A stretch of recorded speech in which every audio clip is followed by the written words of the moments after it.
trying to find an answer from that from a technical expert onto the show.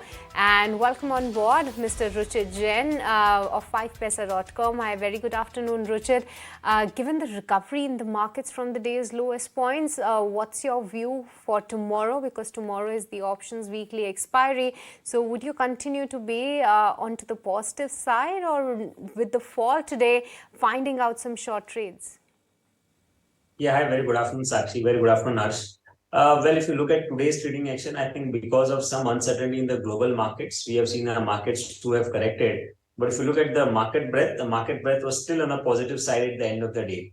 Secondly, off late, we have seen that if we look at this entire month of May, the first half of the May, we witnessed a good up move towards that 18,450, which acted as a resistance.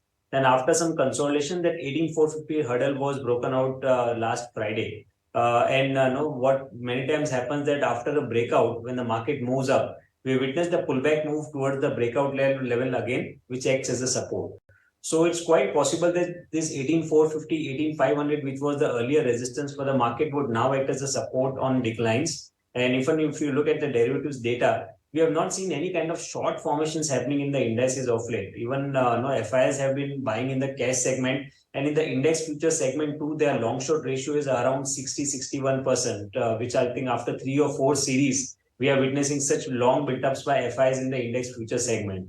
So the data is not positive. Data is not negative. Data is still hinting that the downside should be limited. In the option segment, 18,500 has a decent open interest outstanding, whereas 44,000 44,000 put option in Bank Nifty also has good open interest outstanding. So I believe that the downside seems to be very limited from here. So traders should use this decline as a good buying opportunity. 18,450, 18,500. I think it's a good buying range for the index as well.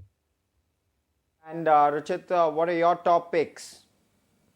So a couple of buy recommendations, more on the mid cap side, because we have seen that the mid cap stocks are showing a good outperformance. The mid cap index is also trading around its all-time high. So Borosil Renewables is one of the mid cap stock which has given a breakout from an inverted head and shoulders pattern in today's trading session.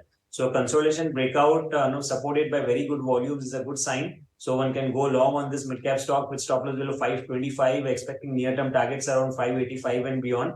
And IRCTC is another stock which we are looking at, and of late it has shown some relative underperformance. But what has happened in this entire consolidation, 650, 655 has been acting as a hurdle again and again.